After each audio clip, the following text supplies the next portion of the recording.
Marketing is a podcast for business owners and leaders, produced by my dad, Steve Davis, and his colleague at Talked About Marketing, David Olney, in which they explore marketing through the lens of their own 4 Ps: person, principles, problems, and perspicacity.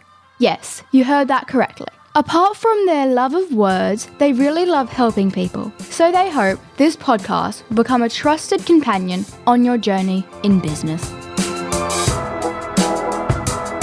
David, apropos of nothing, I think jelly beans should come with a warning label for their overwhelming cuteness.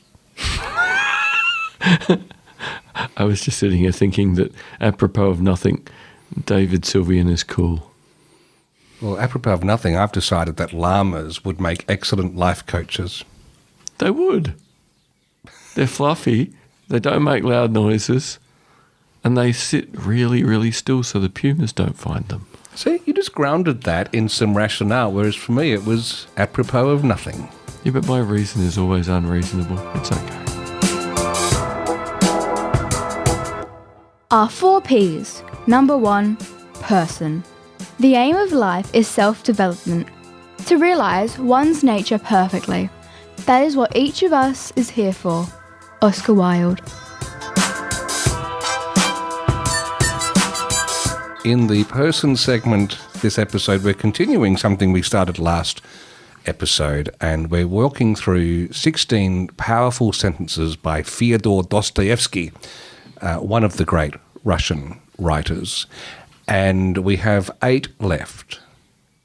Let's see how they apply to both us as people and also to our business world.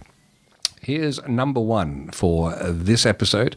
Man only likes to count his troubles. He doesn't calculate his happiness. It's one of those very strong statements that everyone claims to realise is true, and then they go on and complain about how bad this morning was. It's like, well, was anyone dead? No. Did the sky fall? No. Your family okay? Yes. Is the business still there? Yes. We are so deeply wired towards negativity bias. The research shows that it takes a minimum of 3 positives to counter a negative. And that's why so many books that we've covered during this course of doing the podcast have all in various ways said, if you want to thrive in this world or even survive, keep some sort of gratitude journal where at least you've got a discipline once a day to try and capture 3 things that you're grateful for.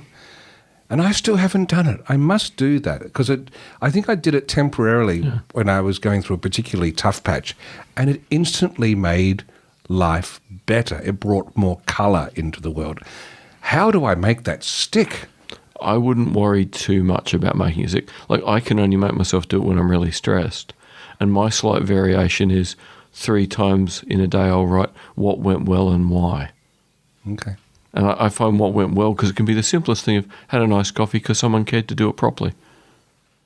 And the great thing I find of the what went well and why as a combo is the why is sometimes something you do, the why is sometimes something other people do, and the why is sometimes just having to acknowledge that the world is chaotic, but it isn't malevolent. And that can be an important thing to remember some days. Number 2 in the list. The cleverest of all, in my opinion, is the man who calls himself a fool at least once a month. Yeah, there's something good about this, and we don't mean shit-talking yourself. We mean being able to admit, hey, I really did something. So I really got that wrong. I grabbed the wrong end of the stick. I found myself just reacting too quickly. I could have breathed better. Or when you find new evidence and go, oh, dumb, why did you do it that way yesterday? Well, because I didn't have the new data I've got today. So I see this as being sort of two-sided. You know, it can be about just acknowledging when something's changed, and it's okay to have not realised the new thing immediately. Because sometimes we're too busy to realise new things immediately. We need a little bit of time to see we've got a new alternative. And I think Dostoevsky's right here, saying the cleverest of all are those people who can do that, because what's implicit in that sentence is that we are being self-reflective, self-monitoring and self-correcting, and that is a hallmark of being smart. Being smart doesn't mean you're right 100 million% of the time. It means you can acknowledge when you veered off track and you make some corrections. Number 3, the soul is healed by being with children. I think we know what he means. The language is particular to a time and place, but that thing of being around young people who are still enthusiastic about everything is infectious. And if it's not infectious, you need to have a deep think about how cynical you've become. Yeah, that wonder through the eyes of a child. Actually, this came back to me. I was driving with my 14-year-old through the week, and we went past, in the lane next to us was a big garbage truck, and across the road was a dump truck. And I said to her, look, there's a dumper over there, and here's a big rubbish truck. And she gave me the side eye that a 14-year-old would give you. I said, when you were like 4, 5, even 6, we would sometimes drive around looking for these, and you and your sister would be pointing at them and squealing with delight just over those things. It's funny you tell that story, because I know a physiotherapist in Ireland who we were talking one morning, and his little one got so excited because it was rubbish truck day, and they have to go out and watch the rubbish truck come down the street and lift all the bins. It is the highlight of this 4-year-old's week. And do you know the sad thing is that it is a hallmark of a civilized society that has that. We should all do that, because it's what keeps us from having congregations of humans being swamped by rats. Yep. There should be wonder over it. Of going out and clapping that the garbage truck turned up like it's meant to. Yeah. It did, and the guys are still doing the job, or the girls. Yeah. Number 4, it takes something more than intelligence to act intelligently. We both nodded when we read this one earlier. Yeah. And I think the missing thing for me there, or in part, was empathy. Yep. And my first word I went to was courage. Because you need the courage to say what needs to be said, or ask the question, admit you don't know. Well, I suppose we could change courage to vulnerability. Yeah. So if we said vulnerability and empathy are the combo, if you can strive to have both, you're not going to go far wrong. You'll be able to act intelligently. Because that is not the same as being braggacious and egotistical. I had someone else through the week on LinkedIn share the meme that when you're public speaking, if you can, in your mind, want to be a servant that actually helps people, it's a much stronger set of principles and much firmer ground you're standing on. You're much more likely to succeed than to think you've got to go out there and be the showstopper. I remember years ago reading a few of the very good books on servant leadership, and I can't remember who wrote the really good one. His first name is beyond me, but his surname is Greenleaf, which is an unusual surname, which is probably why I remember it. But one of the things I found really interesting was in the United States, a place that is so about ego, so about the rugged individual, that any workshop on servant leadership will normally get hundreds of people sign up to do it. It probably tips the hat to a lot of the Christian heritage, because that is very much in that realm. Yeah. And finally, I mentioned that because we're going to finish off with a dose of religion at the end of this episode. Let's move on to the next one, number 5. To go wrong in your own way is better than to go right in someone else's. You were a bit more of an advocate of this one than me. Yeah. Why? Because having read enough sort of amazing classical Russian literature, and then the French existentialists, they are all in agreement on probably only one thing, two things. And the one that's important here is that, immaterial of whether it turns out well or not, do you know what you did and why? If you know what you did and why, and you can live with that, it almost doesn't matter what the end is, because the end is very often beyond your control. But you have under your control the means. What do you think you're doing? Why do you think you're doing it? The journey being more important. Than the destination. Yeah. Well, interestingly, on the next one, I was much more in favour here. I'm not saying you were against it at all, but it really resonated for me. Allow me to give you some advice from the heart.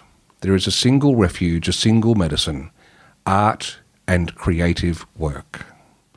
Now, that resonates strongly with me because I'm working on a brand new comedy character at the moment, and it's fascinating me in my after hours time and loving it. But you were bringing some historical context to Dostoevsky having written this.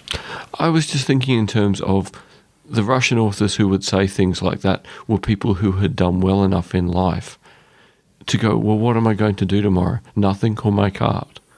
And what you and I agreed on was actually art's important for everybody.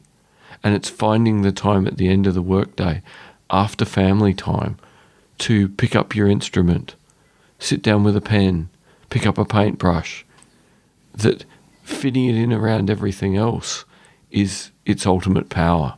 Yeah, and it's a little bit sad that it's like that, but then again, there's only a very small percentage of humans on the planet who have the choice to even do that. Yeah. Some poor souls have to work very, very long hours on subsistence income to even keep breathing. So we're not quite at the Dostoevsky bourgeois writer level to have complete choice, but we can be smart about it. And I know for me, it is, you know that saying about if the plane gets into trouble, whack that oxygen mask on yourself before you help others. To me, it is the oxygen mask, being able to lose myself in a creative pursuit and create something out of nothing. No one's hinging on it. It is just expression for itself and curiosity going out to play. Yep. I picked my guitar up yesterday afternoon. Next thing I knew, it was 3 hours later. There you go. That's the power of art. Number 7, it's better to be unhappy and know the worst than to be happy in a fool's paradise. Maybe. Look, I agree with him in my purest heart, but then I think if we really want to look at the world and think we are a bunch of atoms that have coalesced together on a rock that's floating around in cold, dead, vacuum space, we live, we die, not much of the universe is impacted by that. And if you've gone through life blissfully, ignorantly happy, maybe that's okay. Yeah, I think the only problem I had was if that bubble bursts, how prepared are you to understand what happened and what you need to do now? So I guess I've got that sort of farm boy thing of the whole thing about a farm is something can always go wrong. Yes. And you need to be aware, not because you want it to go wrong, but when it goes wrong, it will normally cascade in its wrongness. Yeah, and I was twisting around in circles to try and meet him at this point. To argue that maybe being happy in a fool's paradise is okay, because it doesn't sit well with me. I can kind of see it, but at the same time, what about your interactions with others? I was only with a client this morning, and we're both running our own businesses. We both work a lot, and we both, independently of each other, have chosen to engage more with humans this year than ever before, because we see its importance and we see how easily it slips through the cracks. And the minute you pick people, you can't be in a fool's paradise anymore because every person's got their own take on what's going on around them and what they need to feel okay. The final Dostoevsky quote for this little journey is this. I love this one. But how could you live and have no story to tell? It's good, isn't it? We had to save this for last. Yes. Because we have got a story. Some people will argue that, mine's just an ordinary business. I'm a nobody. I'm just doing this. But I don't care if you're running a little suburban deli buried in a suburb. You're part of the story of lots of people's lives. There is story to be had there. Yeah, you didn't have to start or continue that business. You didn't have to do it in a way where the business is continuing to do okay. You didn't have to hire the people you hired. You didn't have to do thoughtful things to make sure your customers keep coming in. There's stories in all of that. And if you don't tell them, this is one of those FOMO moments. If you don't tell your story, someone else will tell theirs. And being that we are creatures of story, the person who tells a great story attracts a lot of attention. So tell your story.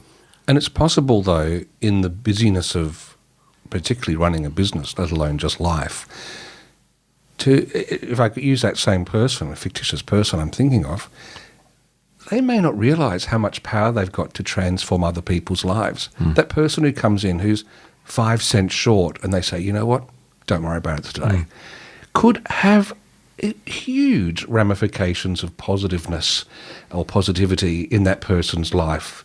It could take them back from the ledge. It could just give them a kick in their step for the day, and you don't even think about it. But it's important. And even, we mentioned Belle Baker. I think we mentioned her last episode. She was in a shop just recently doing her work in a cafe, and the two owners came over to say hello to her and thank her. She was there with her bright pink shirt, which drew their attention and made them happy. And now they've all bonded. They're all great friends. There's a story everywhere. And just to go back to the deli or the cafe in the suburbs, think of how much has changed since COVID. You know, so many suburbs that had no little stores or cafes left now have a little cafe because so many people now work from home and they could spend the whole day in silence at their laptop or in meetings with people where they can only see their disembodied head. And that going for a 10-minute walk at lunch and having someone say hi and remember what coffee you drink is actually a lovely highlight of a long workday. Well, it's what people used to talk about whenever you tell the stories of those sorts of things. Yeah. So, have your story and recognise that you help contribute to other people's stories. And that will round up our journey through some quotes from Dostoevsky. And by following some of these, you'll avoid yourself becoming the idiot, one of his novels from 1868, or descending into crime and punishment. Our 4 Ps. Number 2, principles. You can never be overdressed or overeducated. Oscar Wilde.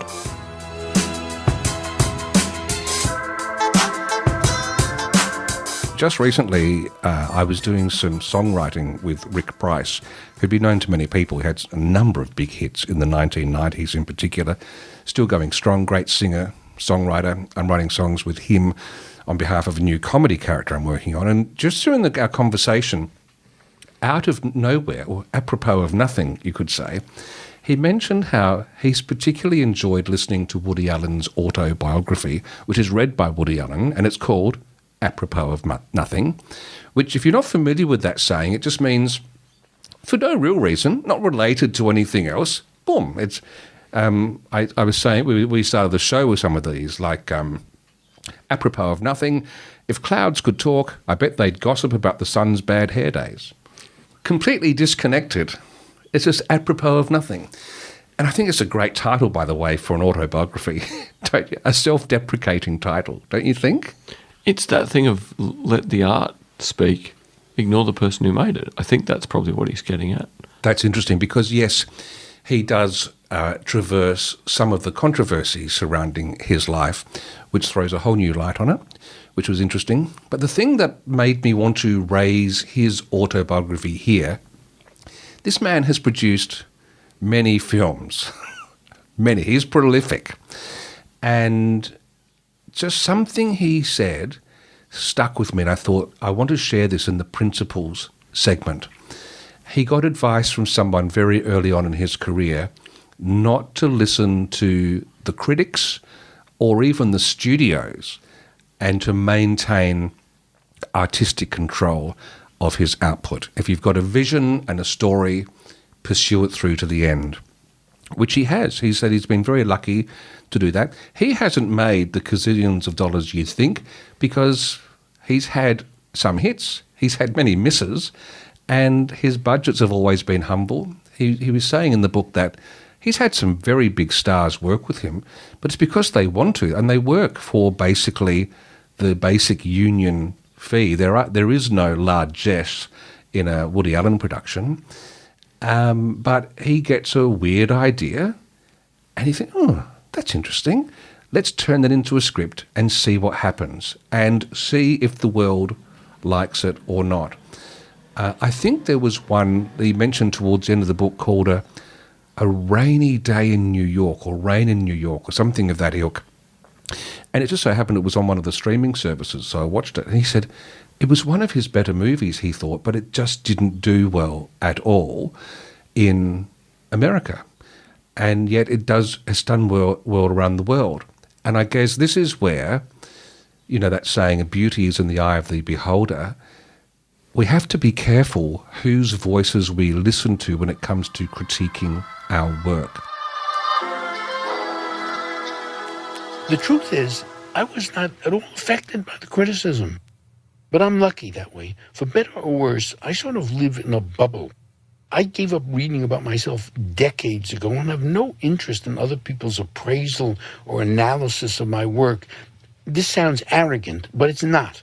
I do not consider myself superior or aloof, nor do I have a particular high opinion of my own product. I was taught by Danny Simon to rely on my own judgment, and I don't like to waste precious time on what can easily become a distraction. Friends have often encouraged me to at least treat myself to the enjoyment of once in a while reading some respectable person's high praise, and maybe even in extreme cases consider responding when attacked. But I have no desire to do either.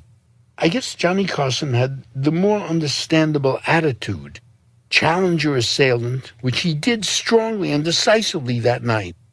Was it really worth it to me to engage some dopey yellow journalist and defend not the Constitution of the United States, but my moose routine? I felt if you believed everything you read in the tabloids, you deserved your life. What's your take, David, on this approach of really closing your ears to reviewers, to critics? I think it's incredibly important to recognise that if some idea keeps turning into an earworm, you need to get it into the world in as close a form as you can to how you keep imagining it. And that doesn't mean don't listen to people you trust, because if you trust them, hopefully it's because what they've said to you historically is useful. But they are the voices to listen to, the people you trust, not all the other voices. Yes, because you still want to find a voice that will correct you if you're really losing your way. But there's also the thing that not everyone can fully see your vision. I think it was Henry Ford who was attributed with the saying that if you asked people what they wanted, you'd have a faster horse. You wouldn't have had a car, because it's not the role of the consumer to innovate. That was him. Well, he was not necessarily first, but he pretty fundamental in the process of creating the automobile and mass production thereof. So I think I fall down much more on Woody Allen's side on this one. And even though I'm a theatre reviewer and theatre critic, I would say the same thing. I don't necessarily expect the people I'm reviewing to read what I say. I write it for fellow theatre goers, and I try and be earnest and honest. And kind. And kind. But not kind to the point to hoodwink them into buying tickets. But you try and write it in a way where you point out the problem, not just attack the end point. So even though you're trying to be very constructive, and it might be a bit painful, it's constructive. They could do something about it if they want, and if they don't want, it's their choice. But that's a big difference. Again, someone could come to trust your reviews as one of the things and go, well, I want to talk to that guy because he's so thoughtful. When I want to put my play on, I'll go talk to Steve Davis. In my heart of hearts, I would love someone who's putting on a play to have a chat beforehand, because there are some things that just stand out that are so obvious that could be avoided. And by the time the show's on and staged, it's a little bit too late to make drastic changes. But then I'm overstepping. But this thing about this love-hate relationship with critics and other voices, I was mentioning Woody Allen, but you said Tim Burton has a similar bit of advice that he follows. Yeah, I heard Tim Burton speaking on the BBC this morning. There's about to be a retrospective of a whole pile of materials from his movies. And he was making the point to Charlotte Gallagher from the BBC that really he just makes the movie he wants to make. If a studio will let him, great. If they don't, he takes the script to another studio. If he wants to work with someone, great. If they don't want to work with him, okay. He'll work out who the next person is who could play that role. He's not hung up on what other people think or the details. He's about, is the vision complete? Is there any gaps I can fill? He's taking responsibility for this is my thing. If it does well, great. If it doesn't, well, I'll learn lessons. But I'll know it was my thing, and I know I 100% put my effort into making it unique, making it interesting, making it cohesive. They were the things he really valued. Yeah, better to die knowing than not knowing. So from a business perspective, just wrapping up the principles segment, I guess what we're saying from this is if there's something needling at you that just won't disappear, like we had that episode recently where we talked about my decisions to go back to the gym, and it was Alexandra Lopez who called us to suggest it and said she had that on her mind for months on end. It would keep coming up, and so she thought she'd take action. That's an example of that. And I'm glad she did, because it actually has borne much fruit for me, that episode. So if it's needling, we've got to do something about it. If you've got a trusted voice you can hear, bounce things off to protect you from yourself, that's great. But sometimes no one else will get it, and you've got to have that courage to see it through. Our 4 Ps. Number 3, problems. I asked the question for the best reason possible. Simple curiosity. Oscar Wilde. In the problem segment, this episode, the problem is this saying, David. There's something for everyone. I was recently in Melbourne, staying in the suburb of Blackburn, which is, I think, never really looked at it on a map, southeast of Melbourne. Nice place, but I thought, what can we do while we're here? And I had a look, and basically the tourist brochure was the most generic bunch of platitudes. It says something like this. Here's a quote from it. Blackburn is a great place to explore and experience a variety of activities, from outdoor activities such as hiking and biking to indoor activities like museums. There's something for everyone. And I remember being struck by how unhelpful that is. It's told me diddly squat, because you could write that sentence about Adelaide, Glenelg, Hawker, just about everywhere you could write that about. And so I have been renewed on my warpath against that sort of, the problem of those sweeping statements to go, job done, we've finished the web page, move on, without actually thinking about the reader. David? I find those kind of things particularly frustrating because being blind, I need detail. Like if I'm going to go somewhere, I need to know how accessible it is. I need to know what's there. I'm pretty flexible in what I might find interesting, but if you're that general, all you're telling me is you're a suburb to be avoided, that you've got nothing distinctive. You haven't defined yourself, or you haven't given me 10 interesting things in our suburb. Just list them off. I would prefer that. You've been around a bit, haven't you, if you don't mind me saying so? Well, I tend to go round and round and round in circles when I get myself lost, so yes. I shared this with Richard on 5AA recently. It's my quiz on generic tourism copy. So I'm about to read an actual sentence from a website promoting one of our regions, and you've got to choose which one it is, David. Okay, is it like multiple choice, like you give me the region names and I have to pick? Yeah, here are the region names. York Peninsula, Clare Valley, or Limestone Coast. You ready? With many cafes and antique shops sure to captivate every visitor, from the coffee lover to the wine buff, there's something for everyone. Well, you would figure with the wine buff, it's maybe going to be Clare or Limestone Coast, but they haven't said wineries, which means it could be all three. So it's just random selection, I think. It was York Peninsula. Yeah, it was random selection, yeah. The next one, McLaren Vale, Barossa Valley or Coonawarra. You ready? Mm-hmm. X, I've replaced the name with X. X is one of the world's great wine regions, also renowned for its food, cultural experiences and easygoing lifestyle. Take your time to soak in the wealth of X experiences on offer, from cycling tours to slow degustations through to festivals, cultural events, hands-on experiences and more. If I had to guess there because of the emphasis on food, and I'm going to say I was concentrating so much on what I was listening to, I've forgotten one of the options. But that to me sounds like it should be McLaren Vale. And from memory, I think it was Barossa Valley, but it could have been either of them. Yeah. You know, seriously. And the last one, Kangaroo Island, the Riverland or Eyre Peninsula.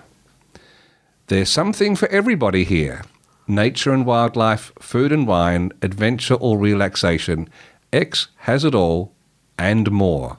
Would you say all three? Which it could easily be. I think it's the specific aspect is really important. I would think that if you had, let's say, your state champion BMX team trained at your BMX park, I think highlighting the fact that the state BMX team trained there, we can now join the dots and go, wow, it must be a really good park. And instead of just saying we've got a BMX park here, well, everyone has. But this is different. Or if you say our art gallery is home to the annual award in absurdist art, now we've got something. If that floats your boat, you can go, well, it must be an interesting one. There'll be some really weird stuff there that I'll love. Or if you're going to talk about, several restaurants offer degustations overlooking our amazing coastline, from which you can see, humpback whales. Like, give us a full picture. Yeah. Link the pieces together. So that's the problem, is when we just sweep things, under the mat, really. And something for everyone means nothing for nobody, which is a double negative. It's fun, though. I like that line. Yes. But let's just finish off with a bit of fun. There's a great ad at the moment. It's won awards for Oslo. We'll have a listen to it now. I wouldn't come here, to be honest. Oslo is just not... is it even a city? You know what I mean? Everything is just so available. There's no exclusiveness. I grew up here, and I temporarily live here, unfortunately. I don't understand why people go swimming in the middle of the city. It's disgusting. Have you ever been to Istanbul? Oslo feels more like a village, maybe. You walk around a corner and it's like, oh, there's the prime minister. And you walk around the next corner and it's like, oh, there's the king. You could just walk from one side of town to the other in 30 minutes. Try that in New York or Paris. It's an American architect. Culture? I don't know. If you don't have to stand in line for at least a couple of hours, is it even worth seeing? Not exactly the Mona Lisa. Sometimes I just walk right in off the street and get a table. And I'm not even famous. What does that tell you? I think a city should feel a little hard to get. It's like a good relationship, It's not supposed to be easy.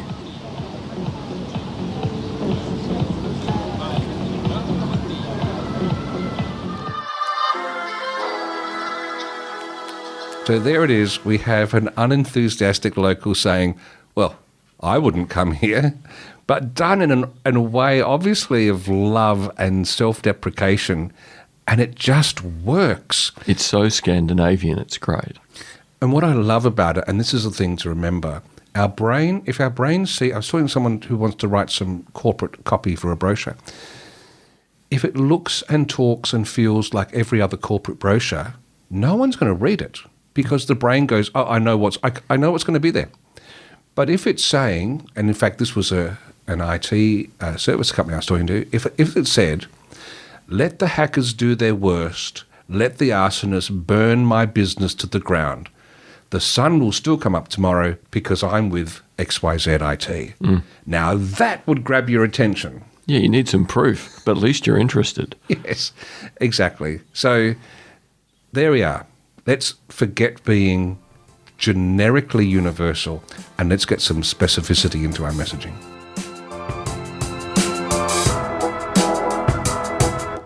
Our 4 Ps. Number 4.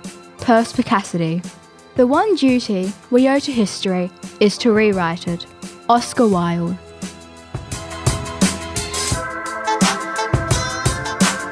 Finally, in Perspicacity, we're going back to a classic, lamb. I can't believe we haven't done a lamb TV commercial yet in this segment. Maybe it's because we just ate too much lamb in our Australian childhoods and we're a little bit sort of lamb traumatised. Lawmatised. Did you have lamb every Sunday lunch for the first 10 years? Yeah, pretty much. Yeah, me too. With the bone in, might I add. Thankfully, as a little human, it got cut off the leg and put on my plate without the bone. Oh, there you go. Well, I just got the bone. Mum and Dad had the meat. So anyway, there was a great ad about, I'd be guessing this is about 10 years ago now, would be my anticipation, of all the different deities from all the religions coming together to have a feast. Let's have a listen. Jesus, where's your dad? He's everywhere. Just joking, he's working. Can you get that? Thanks, Zeus. God, I love this lamb. You're welcome. Well, that's a relief. It's a nightmare catering for you lot with all your dietary requirements. Oh, no, not for me. Designated driver. See that? Reverse miracle. I think that's yours, Aphrodite. How do I get that thing for myself? Moses, can you pass those down? So, should we address the elephant in the room? Not funny 2,500 years ago. Not funny now. What is this music?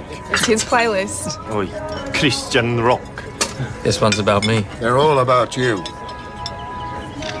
I don't understand why people take photographs of food. You know she probably has more followers than anyone at this table. Really? You're famous. Have you ever thought about Scientology? If you could just open your mind. Ron, let's not get into religion at the table. I gave up dinner with Tom Cruise for this. Yeah, sure. I'll see you next time. Who's that? Mohammed. Can't make an appearance. Daycare pickup. That is a shame. Oh, I got a match. What does eggplant mean?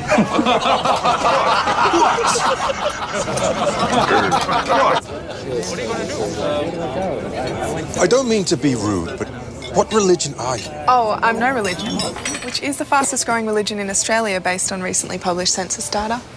We really need a better marketing team. I knew we shouldn't have spent all that money on pamphlets. What should we toast to? To science. Time. What about just lamb? The meat we can all eat. The lamb. We really should get together more often. It would make the galaxy a better place. I remember that ad causing quite a bit of chatter at the time because someone dared to go into the realm of religion, which is always a dangerous topic to steer into. But overall, I think that the ad was pretty well accepted in Australian society, and it's very cleverly written. There are so many little jokes there, like Jesus having turned the carafe of water into wine and going to pour it for Aphrodite, who says, no, I'm the designated driver. And so he turns it back into water and says, hey, look at that, a reverse miracle. You get a glimpse of someone with a bowl of peas and they split in half. And then they mention Moses because he, you know, according to the Old Testament of the Bible, he parted the Red Sea, and there he is doing with the peas. Yeah, there's so many. And L. Ron Hubbard, from Scientology, going, I gave up lunch with Tom Cruise for this. Which works on two levels. It's just so rich. Overall, as an ad, what do you think? I think it's so clever there's a risk of forgetting what the product is.